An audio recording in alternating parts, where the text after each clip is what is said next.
Bonjour à tous. Le doute dans la vie, c'est quelque chose qui nous fait avancer. Mais à partir d'un certain moment, trop de doutes nous bloquent.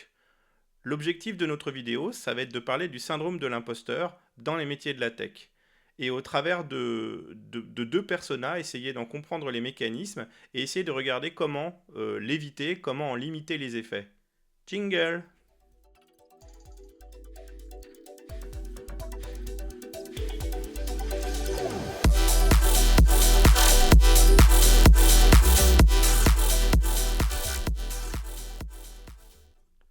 On va commencer pour parler du syndrome de l'imposteur, de le regarder dans le cadre général. Et puis ensuite, on se concentrera sur les spécificités dans le domaine de la tech, dans un environnement spécifique qui est celui de la tech. Alors, le syndrome de l'imposteur, qu'est-ce que c'est? Le premier élément notable, c'est que c'est un sentiment persistant de doute sur ses propres compétences et une dévalorisation de ses réalisations. Ensuite, c'est des mécaniques qui vont au final faire en sorte que l'attribution de la réussite, elle va être reconnue uniquement sur le principe de la chance ou à des facteurs externes plus qu'aux propres capacités et aux propres compétences de la personne. Ça va fabriquer une peur infondée d'être démasqué et reconnu ou identifié comme un imposteur. Alors, le cycle de l'imposteur, alors ça c'est quelque chose qui a été construit, défini par Pauline Rose Clance. Comment ça se construit? Prenez n'importe quelle personne et vous lui demandez de réaliser une tâche ou vous lui donnez une mission. Si effectivement elle donne déjà les signes d'être soumise au syndrome de l'imposteur, son premier réflexe, ça va être d'identifier le fait qu'elle va pas y arriver, qu'elle va jamais y arriver. Qu'est-ce qui va se passer? Ensuite, il y a deux cas de figure. Soit elle va être sur de la surpréparation, de l'overdoing, et puis sinon, elle peut potentiellement se bloquer et rentrer dans une phase de procrastination, c'est-à-dire repousser l'échéance du travail à réaliser le plus tard possible. Quoi qu'il arrive, ces personnes ont des compétences, donc elles vont finir par réaliser le travail, soit avec une débauche d'énergie, soit en ayant poussé l'initiative au plus tard et finalement commencer à construire le plus tard possible. Mais finalement, effectivement, au moment où le résultat va être construit, le premier réflexe, ça va être un petit soulagement. Ce petit soulagement, derrière, la façon dont il va être perçu, elle va vite varier. Soit la personne va se dire, c'est parce que j'ai eu de la chance, et potentiellement ça peut être les deux, hein. Soit j'ai eu de la chance, soit c'est uniquement parce que j'ai travaillé comme une folle, et moi je suis obligé de travailler comme un fou pour arriver au résultat. Donc dès le début, très rapidement, il va y avoir une variation sur la perception de la qualité du travail. Et ça, même si effectivement, il y a des personnes qui lui font des feedbacks, peut-être pas correctement, peut-être qu'on parlera hein, de cette notion de feedback, elle va recevoir ce qu'on lui dit comme des compliments de façon négative. Elle va dire mais non c'est pas possible, arrêtez de dire que je suis compétent parce que moi je sais que c'est pas vrai. Je suis persuadé que c'est pas vrai. Et je sais que c'est basé sur la chance ou sur le fait que je suis obligé de travailler plus que les autres. Oui, je produis quelque chose, mais j'arrive pas à le faire comme tout le monde. Donc voilà, c'est ce qu'on appelle le cycle de l'imposteur. Pourquoi c'est un cycle? Parce que au final, on se retrouve dans la même situation, sauf qu'on est encore plus sûr de son incompétence, d'être un imposteur, de ne pas être la personne qui est à même de bien réaliser le travail qu'on lui demande. Alors, si maintenant on regarde les causes qui sont derrière, la première, celle qu'on voit le plus souvent, c'est le perfectionnisme. C'est pousser la volonté de faire bien à son paroxysme, à son maximum. Et souvent, c'est faussé par des mauvaises auto-évaluations et avec un niveau de surexigence. La deuxième cause, c'est l'intelligence. Et on va essayer de faire un petit focus sur ce qu'on appelle l'effet Dunning-Kruger un peu plus tard. Le troisième élément, et c'est celui sur lequel on va passer peut-être le plus de temps, c'est l'environnement. Parce que nous, ce qui va nous intéresser, c'est de regarder le sujet dans le cadre de la tech, dans un contexte VUCA, et on définira, hein, je l'ai déjà exprimé dans certaines de mes vidéos, mais on reviendra sur le principe, sur ce qui a caché derrière cet acronyme VUCA, et puis on le regardera avec vraiment la volonté de regarder le sujet précis de la compétence technique et de son application dans les enjeux de la tech et de l'IT. Alors, le perfectionnisme. Qu'est-ce qu'on va découvrir derrière ce principe? C'est qu'effectivement, la personne va systématiquement se fixer un objectif quasi inatteignable. Elle va se fixer la volonté de faire le boulot des autres, de couvrir non pas sa mission, mais sa mission plus des objectifs qu'elle s'est rajoutés par elle-même. Ensuite, souvent, le principe d'auto-évaluation, le défaut de mesure, il est souvent inconscient, mais quelque part, en permanence, à chaque fois que cette personne va regarder le travail qu'elle a réalisé, elle va le regarder en se disant oui, mais c'est pas suffisant, oui, mais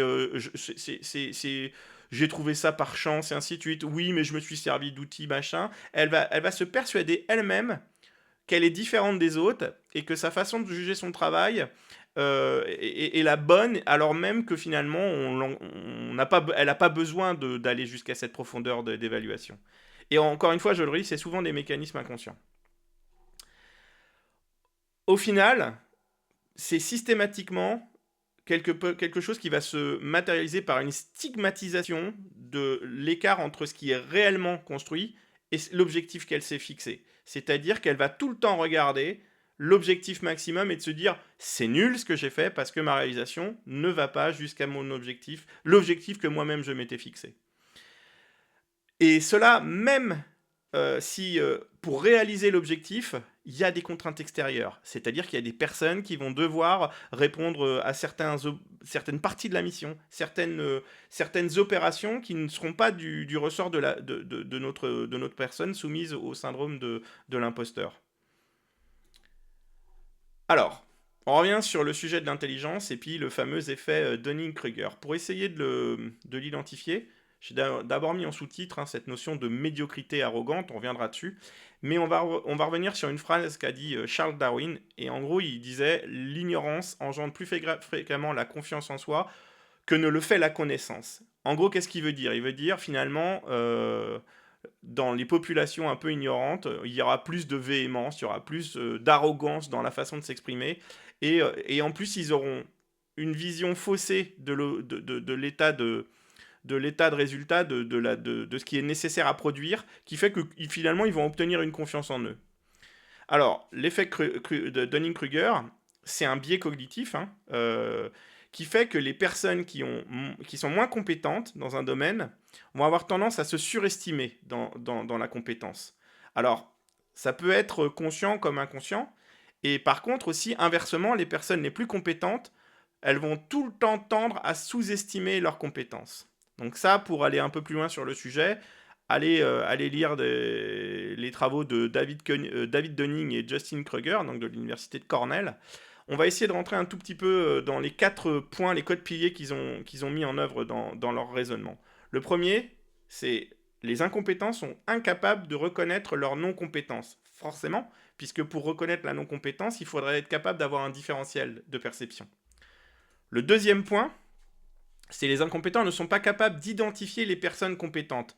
C'est une résultante directe du premier point. C'est-à-dire que pour pouvoir identifier une personne compétente, il faut avoir aussi ces éléments de comparaison et ces leviers de différenciation. On retrouve ça en ce moment malheureusement très fréquemment. Vous prenez les platistes, regardez l'arrogance d'une personne qui défend une thèse platiste. Elle le fait pas forcément juste par des principes d'agressivité. Même derrière, il n'y a probablement pas d'agressivité, ou les principes qui sont derrière les théories du complot, elles viennent simplement du fait qu'ils ne sont pas capables d'identifier les personnes compétentes. Et même à un moment, c'est-à-dire qu'il y a un effet de cumul, un effet de groupe qui va se construire, et la notion de communauté va cette fois-ci se construire sur un périmètre d'incompétence. Donc là, c'est des perversions de l'effet de Dunning-Kruger, et typiquement, essayer de convaincre un platiste qu'il a tort, ça va être très compliqué, parce que pour ça, vous allez utiliser des principes qui sont basés sur la perception et la reconnaissance de la compétence. Ensuite, les incompétents sont incapables de mesurer à quel moment leur performance, leur connaissance est suffisante ou insuffisante. Ils sont incapables de savoir se positionner sur le niveau de compétence attendu. Et au final, ce qu'il faut bien comprendre, c'est que ce n'est pas forcément une situation d'inconfort pour eux. Et c'est probablement le syndrome d'incompétence vient du fait qu'on est probablement plus dans l'inconfort quand on a des doutes sur sa compétence que quand on est incompétent. Si on regarde la résultante, un incompétent qui suit une formation, c'est-à-dire l'incompétence n'est pas une fin en soi, et c'est là je vais être très clair, hein, je ne suis pas en train du tout d'essayer de stigmatiser des gens, c'est-à-dire notre responsabilité en termes de société, c'est bien de former les gens, c'est de les faire sortir de ce niveau d'incompétence. Alors effectivement, il faut faire attention parce que quand il y a l'effet de groupe qui vient enfermer les gens sur un périmètre d'incompétence et les laisser croire qu'ils sont dans le vrai, bah, c'est difficile. Mais on va sortir de ce que j'ai parlé tout à l'heure, platisme et autres complotismes, et on va se dire positivement qu'on peut faire sortir, et c'est le cas, on peut faire sortir n'importe qui d'un périmètre d'incompétence en l'éduquant, en le formant, en lui expliquant. Et dès l'instant qu'on vient accomplir cet acte de formation, d'explication, dans un domaine donné, ces gens prennent conscience de leur incompétence passée. Et il y a eu un exemple récent, hein, quelqu'un qui avait été au pôle Nord pour, de son point de vue, prouver que la Terre était plate. Et puis finalement, regardez comment il a pu varier, comment il a pu changer. Alors malheureusement, la communauté ne l'a pas suivi parce qu'elle, elle est toujours sur ce principe d'incompétence, elle est toujours incapable de reconnaître la non-compétence. Et et finalement, bah, c'est impressionnant de se dire à quelle vitesse il va effectivement commencer à s'auto-évaluer et puis finalement commencer à reconnaître les personnes qui sont compétentes. Mais ça met bien en évidence aussi que, au-delà du sujet que je voulais traiter sur le syndrome d'incompétence, il y a une vraie importance, une vraie nécessité à parler par l'intelligence et à parler et à former les gens. L'éducation, c'est quelque chose qui est extrêmement prioritaire et qui doit être jugé comme tel. Maintenant, je finis sur le troisième des éléments que j'avais vu dans les causes, et c'est celui sur lequel j'ai le plus m'attarder, c'est celui de l'environnement. Effectivement, plus on est soumis à un environnement avec une grosse versatilité dans les sujets, énormément d'évolutions dans notre cadre technologique, hein, une grosse vélocité sur les évolutions et aussi quelque part aussi sur les modes, hein, il y a des effets de mode, et puis ces modes vont entraîner beaucoup de versatilité et encore plus de versatilité. Et puis bah, les enjeux économiques vont faire que les technologies vont aller encore plus vite. Et puis on en arrive à une quintessence jusqu'à l'intelligence artificielle, qui va presque se positionner cette fois-ci encore plus comme un élément aggravant, parce qu'il va venir démontrer que un ordinateur peut faire mieux que vous. Et ben, dans le cadre du syndrome d'incompétence, bah c'est problématique, parce que ça va vraiment venir exacerber le problème. Alors, on va rentrer dans le détail. Hyper évolutif. L'OCDE, alors ça date un petit peu, j'ai pas réussi à trouver de sources actualisées, mais en gros considérait, donc j'ai mis moins de 2 ans, mais considérait qu'entre 1987, où on considérait qu'une technologie, elle avait 30 ans de durée de vie, maintenant, une technologie, elle a moins de 2 ans de durée de vie. Ça veut dire que la nécessité d'appropriation technologique, elle accélère elle aussi. Et ce qu'il faut se dire, c'est qu'effectivement, en moyenne, un tiers des compétences qu'on doit avoir quand on prend un nouvel emploi, au moment où on prend cet emploi, elles auront changé au bout de 3 ans. Et 25% des emplois euh, enregistrent des taux de transformation, des taux de rotation de la compétence nécessaire de plus de 75%. C'est-à-dire que le métier sur lequel vous vous positionnez, 25% seulement, et en moyenne, de ce qui était nécessaire va rester nécessaire, et vous devrez vous approprier 75% de compétences pendant l'exercice de ce métier. Alors on a vu l'hyper évolutif, cette fois-ci on va regarder l'hyper volatile, on va décrire un peu ce que veut dire VUCA, hein, la volatilité, l'incertitude, la complexité et l'ambiguïté. Le secteur technologique, le secteur de la tech, il est extrêmement évolutif. Il y a énormément d'innovations qui apparaissent, qui disparaissent à une vitesse qui est très élevée. Et en permanence, les individus, les entreprises aussi, mais les individus, dans notre cas de figure, doivent s'adapter. En permanence, ils doivent se remettre en cause pour acquérir les compétences nécessaires à l'intégration et à l'utilisation de ces technologies. Et la mise en œuvre de ces technologies dans leur entreprise. C'est-à-dire de l'enjeu. Le côté incertain. Bah, en permanence, on doit prévoir. Donc sur les métiers de la tech, il y a ceux qui vont réaliser, puis il y a ceux qui vont devoir prescrire, qui vont devoir mettre en œuvre, qui doivent eux aussi en permanence se réactualiser et définir les axes stratégiques et la planification de la stratégie dans l'entreprise. Et du coup, c'est directement corrélé aux enjeux d'investissement. Les réglementations, la concurrence, les marchés sont extrêmement volatiles et donc à chaque fois, on a vu passer le RGPD, on a vu passer des obligations légales, on a vu passer, on voit passer énormément de choses qui vont finir par compliquer encore plus le chemin pour l'appréhension technologique. La complexité, j'en parlais, hein, c'est effectivement la multiplication des technologies qui rendent de plus en plus compliqué la maîtrise globale des enjeux technologiques de notre métier. Moi, quand j'ai commencé à parler d'informatique, j'étais gamin, j'étais capable de fabriquer quasiment mon ordinateur. Un 286, c'était possible de le construire. Après, effectivement, hein, tout ce qui a été du domaine de la VLSI au début, on était presque... Moi, j'étais capable, effectivement, de modéliser un processeur 8 bits. Maintenant, je suis strictement incapable de comprendre les tenants et aboutissants technologiques d'un processeur. Mais on ne me le demande pas. Et potentiellement, il est même certain une seule personne, ne peut pas maîtriser la totalité des connaissances technologiques du périmètre de l'informatique. L'époque de Descartes, où un scientifique du niveau de Descartes, certes, était capable d'intégrer la totalité des connaissances de sa génération, est strictement terminée. Il n'est plus possible d'intégrer toutes les compétences. Mais même dans le domaine de la tech, c'est strictement impossible. L'ambiguïté, là, c'est un périmètre d'inconfort aussi pour ceux qui ont à parler de stratégie, qui ont à parler de prescription, de mise en œuvre, parce qu'en permanence, ils vont être obligés d'interpréter, d'adapter, de se baser sur des choses qui sont difficiles à percevoir. D'accord ?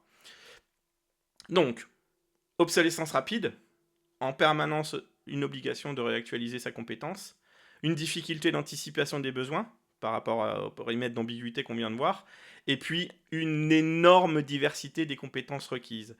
En permanence, il faut réintégrer des éléments techniques, des éléments de corrélation business technique, des éléments de design, d'architecture logicielle, des nouvelles technologies qui vont challenger aussi ces principes d'architecture, et les enjeux opérationnels et d'expertise soutien qui sont associés à ces architectures. On continue sur le cas le cas des métiers de la tech, c'est-à-dire dans l'environnement de la tech. Donc, si maintenant on regarde un petit peu d'un aspect contexte et statistique, c'est énorme. 70% des professionnels de la tech ressentent à un quelconque moment de leur carrière le syndrome d'incompétence. Alors, pas forcément tous avec le même niveau. Et je veux bien insister sur le fait que le doute est important.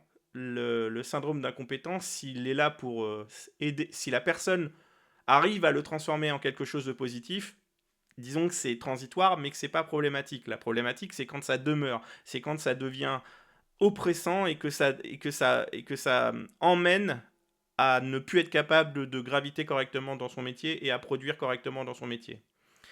C'est ultra courant chez les développeurs, chez les ingénieurs, chez les chefs de projet, chez les architectes, toutes les professions pour lesquelles la technique, la technologie va être au cœur de l'activité. Alors en plus, malheureusement, nous, on a des travers franco-français qui viennent aggraver le problème. Il y a des facteurs contributifs spécifiques tels que l'exacerbation du perfectionnisme. Dans la culture française, on a l'impression que on se bâche régulièrement et la résultante de ce bashing permanent, systématique, fait qu'on a l'impression que du coup, on doit avoir une réponse parfaite. On doit construire les choses parfaites. Or, dans la réalité, quand on construit quelque chose parfait, on est en train de perdre de l'argent. Parce que si on vous demande de fabriquer une maison et que vous faites la brique parfaite, eh ben vous arrivez sur le marché et votre maison, elle ne sera jamais prête. Donc ce perfectionnisme, malheureusement, chez les Français, il est ultra courant. La comparaison sociale, se comparer systématiquement, constamment, les uns par rapport aux autres sur les enjeux sociaux, encore une fois, c'est un défaut régulier chez les Français. La culture de l'échec, ne pas accepter le risque et la conséquence du risque, c'est-à-dire d'échouer et de ne pas réussir, c'est aussi un énorme problème chez nous. Et j'ai fait pas mal de vidéos où j'ai plutôt été assez négatif sur les États-Unis, sur les pays anglo-saxons. Ils sont beaucoup plus ouverts à l'échec. C'est-à-dire que l'échec n'est grave que si on n'essaye pas de le retransformer en succès. Et il y a même effectivement dans les entreprises américaines une philosophie de l'échec, dans le sens positif, c'est-à-dire pour pouvoir trouver la meilleure idée, il ne faut pas en essayer qu'une seule, il faut en essayer plusieurs. Et forcément, en essayant plusieurs, il y en aura un certain nombre qui vont échouer. Mais finalement, ce qui se dit pour l'entreprise, ce qui est vrai pour l'entreprise, c'est vrai aussi pour la personne. Si on veut être sûr de maîtriser la bonne technologie, sur laquelle on va pouvoir s'appuyer, il faut faire l'effort d'en intégrer un certain nombre et de se dire finalement j'ai perdu mon temps ou peut-être j'ai pas réussi à l'acquérir et finalement trouver celle qui va nous mettre à l'aise, celle avec laquelle on va pouvoir se sentir opérationnel et proposer de la valeur. Ensuite, la culture du feedback en France, elle est pas assez développée. Dans les entreprises françaises, elles font des efforts, hein, et ça, c'est un des points sur lesquels je pense que les entreprises françaises font le plus d'efforts actuellement, d'essayer d'intégrer le feedback positif et de construire une culture de la reconnaissance. Le dernier point sur les travers franco-français que je voulais souligner, c'est les problématiques du parcours scolaire. On a l'impression qu'on a forcément la nécessité, et on a la nécessité d'avoir un cursus scolaire qui va nous permettre d'être légitime et justifié.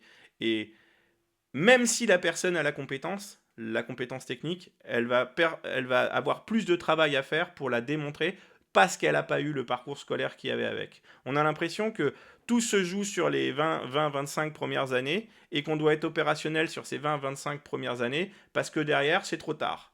Absolument pas vrai.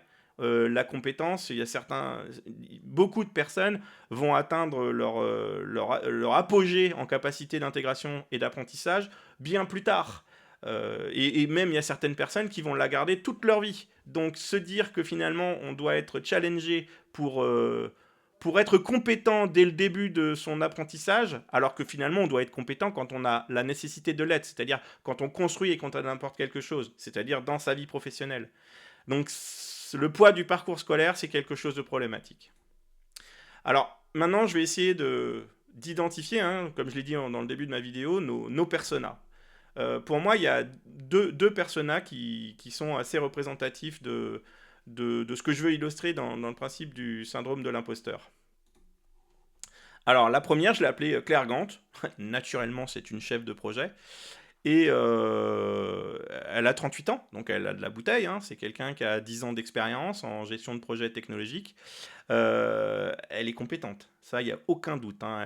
Elle est rompue à la gestion d'équipe, elle sait planifier, elle sait communiquer, elle sait gérer les risques. Par contre, elle a une expérience qui est empreinte de la chefferie de projet traditionnelle. Elle n'est pas forcément à l'aise avec l'agilité, elle n'est pas forcément à l'aise avec les concepts associés à l'agilité. Et puis, elle a passé toutes les certifs qui vont bien et ainsi de suite pour gérer du projet dans des modalités traditionnelles, dans un cycle en V. Son objectif, par contre, c'est de livrer des projets dans les délais et dans les budgets, d'assurer la satisfaction client. Elle a bien le bon mindset, elle a bien la bonne démarche, hein. Son défi, c'est la coordination, la mise à l'échelle, la gestion des imprévus, le maintien de la motivation, des choses qu'on va retrouver qui ont été maturées dans l'agilité. Et puis bah, finalement, elle est en train d'essayer de changer de carrière, on lui propose de devenir product owner.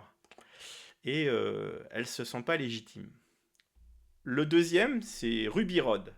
Alors Ruby Rod, c'est un développeur, hein, un développeur logiciel junior. Il finit son parcours d'apprenti, il était dans une école d'ingénieur. Il a acquis les compétences, hein. Il est compétent, hein. Il a eu des excellentes notes en JavaScript. Ce qu'il a fait dans l'entreprise a encore valorisé son apprentissage. Il sait parler Go, Ruby, Python. Les bases de données n'ont aucun secret pour lui. Le travail en équipe, il a été reconnu comme compétent et ainsi de suite. Il manipule la CI/CD correctement. Sauf que c'est pas comme ça qu'il le voit. Son objectif, c'est encore d'augmenter ses compétences techniques. Il est persuadé qu'il n'a pas encore assez acquis de compétences techniques pour commencer à apporter de la valeur à son entreprise. Il veut s'attaquer à des projets concrets. C'est normal, il n'a pas encore vraiment commencé sa carrière. Il veut devenir un développeur confirmé. Il ne conçoit pas qu'il a de la valeur pour son entreprise en tant que junior, mais il se dit qu'il doit déjà être capable de fournir ce que doit fournir un développeur confirmé. Alors ces défis, hein, il a un manque d'expérience pratique, effectivement, il n'a pas encore été confronté au processus de développement dans une structure d'entreprise avec les défis et les enjeux et les besoins en termes de gestion du temps de l'entreprise. Et puis bah, il est en train de postuler, il recherche un travail en tant que dev full stack. Et il complexe.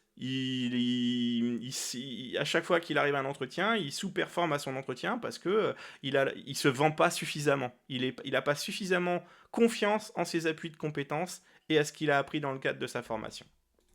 Alors, les conséquences sur le syndrome du syndrome de l'imposteur, on va les regarder hein, pour nos deux personas.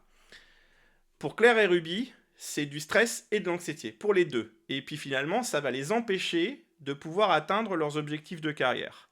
Donc ce stress s'augmente en permanence, l'anxiété augmente, et plus le stress augmente, plus l'anxiété augmente, plus quand ils vont effectivement avoir à défendre bah, pour Claire sa nouvelle mission, ou réaliser ce qu'elle a à faire dans sa nouvelle mission, parce que dans son entreprise, les gens ont confiance en elle, donc ils vont leur confier cette mission. Mais elle va se sentir mal à l'aise, et au final, elle va prendre cette nouvelle mission de façon parfaitement inconfortable, et ça va s'aggraver. Ruby, lui, bah, ça va le gêner dans sa capacité à faire un entretien de qualité et à se démontrer lors de cet entretien dans ce qu'il est capable de produire. Alors pour Claire, ça va un cran plus loin, parce que quelque part, c'est une remise en cause. Elle a 10 ans de boîte, elle a apporté des choses et ainsi de suite, et finalement, les enjeux de l'agilité, ça lui fait peur, alors que finalement, peut-être qu'elle se fait une montagne, peut-être que finalement, dans son activité en tant que chef de projet, elle en faisait une grosse partie. Des fois, c'est juste de la compréhension, du formalisme de certains sujets, de l'appropriation des principes et des concepts. Mais au final, là, plus ça va, plus le stress et l'anxiété augmentent, plus bah, elle risque d'aller jusqu'au burn-out. Alors, pour l'entreprise de Claire, alors pourquoi je ne parle pas de l'entreprise de Rudy, parce qu'il n'est pas encore rentré dans une entreprise, pour l'entreprise de Claire, clairement, si elle va juste aller, même sans aller jusqu'à l'extrémité du burn-out, bah, ça va être une productivité réduite, ça va être une diminution de la performance et de la créativité. J'aime pas parler de ce maximum d'incompétence, parce que, encore une fois, la compétence peut toujours s'acquérir. Donc j'aime pas cette expression parce qu'on a l'impression qu'il y a une espèce de finalité, qu'une personne, bah, à partir d'un certain moment, elle dépassera pas ce niveau-là. Moi, je le pense pas en fait. C'est juste une question de contexte et c'est juste une question de, une espèce de synergie qui doit être mise en place pour que justement la compétence puisse être intégrée, apprise par la personne et qu'on se projette de façon plus concrète, plus sereine sur son activité. Comment aider Claire et Ruby? Donc on va se concentrer sur les leviers personnels pour commencer. Euh, les premiers qu'on va mettre en valeur, c'est ceux qui tournent autour de la compétence, du développement de la compétence, ceux qui sont finalement au cœur du problème. Le premier axe qu'on peut essayer de mettre en œuvre, c'est la formation. Et là où je veux insister, c'est qu'il y a des possibilités de se former. Alors effectivement, on peut le faire dans le cadre d'une entreprise, il y a des moyens en entreprise qui vont permettre de se former, mais on peut aussi le faire individuellement. Il y a énormément de webinars sur Internet, il y a énormément de moyens de formation en ligne gratuits. Ma génération n'avait pas le bénéfice d'Internet. Maintenant, effectivement, on peut aller très très loin. Internet est un excellent outil. C'est formidable pour effectivement se former. Ce qu'on a besoin, c'est de la curiosité. Euh, il faut en permanence se former. Il faut en permanence réactualiser sa compétence. Et bah, y a des gens aussi hein, comme moi qui ont besoin d'aller dans les livres, aller lire des livres. Hein, mes bibliothèques sont remplies à craquer de bouquins de méthodologie, de technologie, de tout sujet qui vont permettre de construire et d'accroître ma compétence. Personnellement aussi, je considère que l'open source, c'est un excellent moyen pour se former, parce que quelque part, c'est du savoir et de la valeur, et c'est de la construction librement accessible. Et c'est un moyen de se former sans avoir à souscrire à quelque chose. On peut allez regarder. Et l'avantage, c'est qu'effectivement, les technologies qu'on met en œuvre dans l'IT, le cloud, l'IA et ainsi de suite, l'open source est en permanence omniprésente sur l'ensemble des sujets de la tech. Donc, s'intéresser à l'open source, mais aussi aller vers la construction de projets personnels open source, et ou de contribuer, et encore mieux de contribuer à des projets communautaires, ça va permettre de renforcer cette compétence par l'exercice, par la mise en œuvre, mais aussi par la confrontation avec des pairs et la construction de valeurs globales et de construction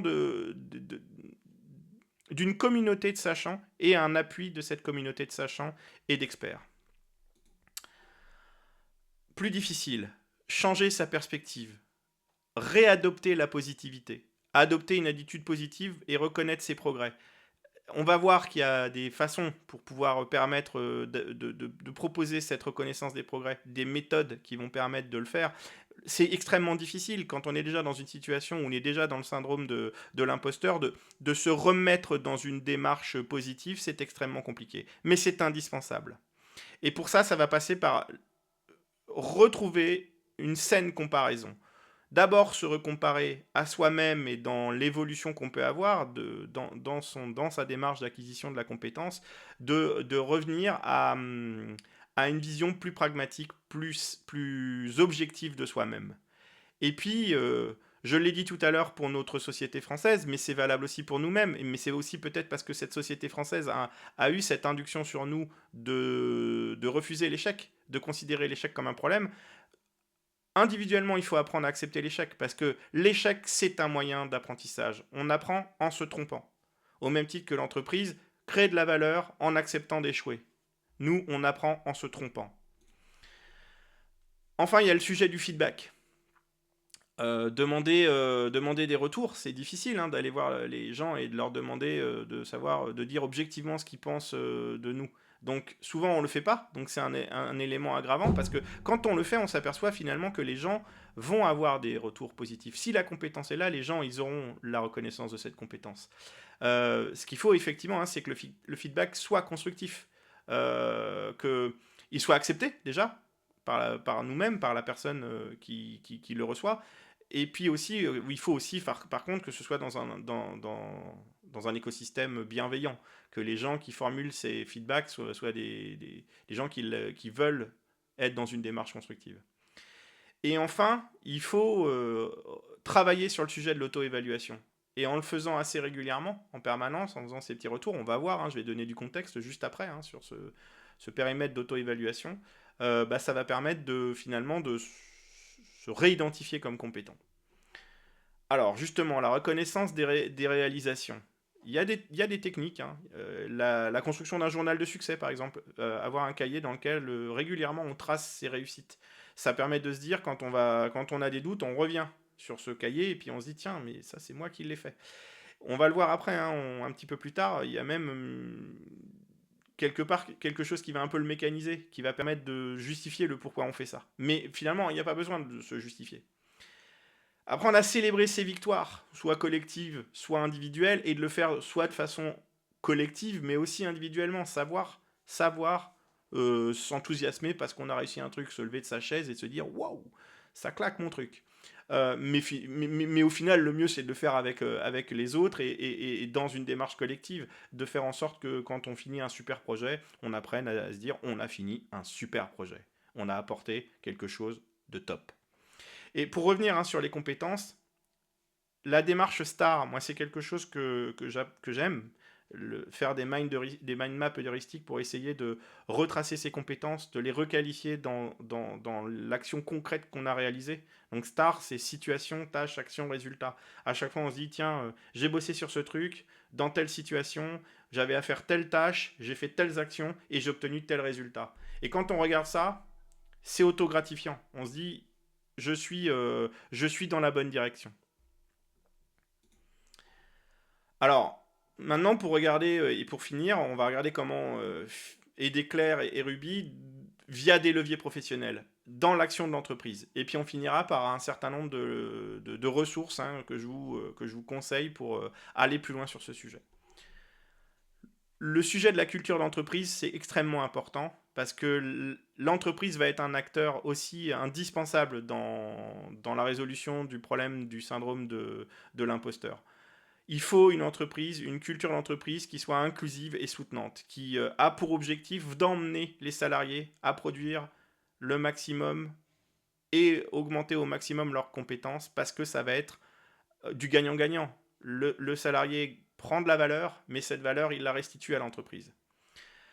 Accorder du temps à l'innovation, je l'ai déjà dit plein de fois dans mes vidéos, et le faire par l'open source, parce que l'open source, c'est un terrain de diversification, de différenciation, mais encore une fois, en donnant du temps à l'innovation, c'est donner du temps à la montée en compétences. C'est aussi donner du temps à la démonstration d'un acquis de compétences de façon plus volontaire, sans être dans une approche planifiée, dirigiste et dirigée par les enjeux opérationnels. Une entreprise doit respecter ses engagements et garantir la formation et proposer un catalogue adapté. La majorité des entreprises françaises le font, et si ce n'est pas le cas, sauvez-vous. Mais en tout cas, c'est clairement indispensable pour que le problème du syndrome de l'imposteur puisse avoir une issue. Et dans les grosses entreprises, alors j'insiste, hein, c'est pas possible dans toutes les entreprises, il faut qu'il y ait une certaine dimension, il faut les personnes, le temps des personnes pour le faire, mais lancer un programme de mentorat, identifier des mentors expérimentés qui vont emmener la personne, qui vont être derrière la personne pour l'emmener à se révéler. En fait, le mentorat n'a pas pour objectif d'apporter la compétence, elle a pour objectif, une fois qu'on a identifié des personnes à haut potentiel, à fort potentiel, de démontrer les compétences qu'elles ont et qu'on a identifiées. Et d'être derrière, bienveillant, pour s'assurer que pour s'assurer de l'épanouissement de la personne sur le périmètre de mission sur lequel on est persuadé qu'elle va être capable de se développer. C'est différent du coaching. Effectivement, il faut proposer des coachings professionnels. Cette fois-ci, le coaching a bien pour objectif d'apporter à quelqu'un une compétence supplémentaire, de développer chez lui une nouvelle corde à son arc, de lui apporter encore plus de valeur et d'augmenter son périmètre de compétences. Enfin, le dernier levier important, encore une fois, plutôt dans des grosses structures, c'est de faire des groupes de soutien, de fabriquer des communautés professionnelles, d'experts, de sachants, et de créer des dynamiques d'émulation de la compétence. Une entreprise ne peut fonctionner que quand elle met en œuvre une communication ouverte et honnête, quand elle inclut ses salariés dans la stratégie et quand elle est dans une démarche où elle a la volonté de partager l'axe de direction pour être sûr que les gens sont dans la bonne direction. Si votre entreprise elle met pas en œuvre cette transparence, bah elle finalement elle se met elle-même des bâtons dans les roues parce que forcément les gens qui n'ont pas la certitude d'être alignés avec l'axe que veut mettre en œuvre l'entreprise, bah, ils ne sont pas dans la capacité de le faire. Et puis, la reconnaissance, la reconnaissance explicite, numéraire presque de la reconnaissance, la valorisation, la gratification, c'est indispensable. Euh, c'est incontestable. Une augmentation, une prime, c'est un élément de reconnaissance tangible et incontestable. Donc s'il n'y a pas cette reconnaissance, effectivement, ça vient à rendre plus compliqué vis-à-vis de la personne la capacité à considérer qu'il a réellement de la compétence.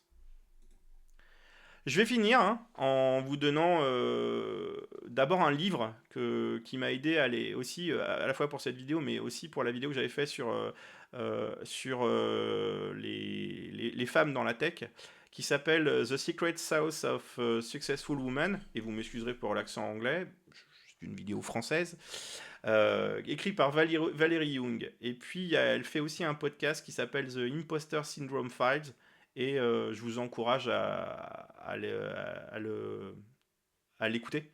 Et puis ça vous permettra d'aller beaucoup plus loin que cette vidéo qui a pour objectif de sensibiliser hein, et puis de montrer à quel point graviter dans la tech, pour ce syndrome, c'est un élément encore plus renforçant. Et puis moi, mon objectif, voilà, c'était vraiment de sensibiliser j'ai eu pas mal d'apprentis et au final, je me suis aperçu qu'il fallait en permanence les rassurer, fallait en permanence les emmener à ce qu'ils avaient déjà, à leur prouver ce qu'ils avaient déjà, plus qu'à leur apporter quelque chose. Donc je vais conclure et puis je vous remercie et je vous dis au revoir et je vous attends pour une prochaine vidéo sur Ultra Green.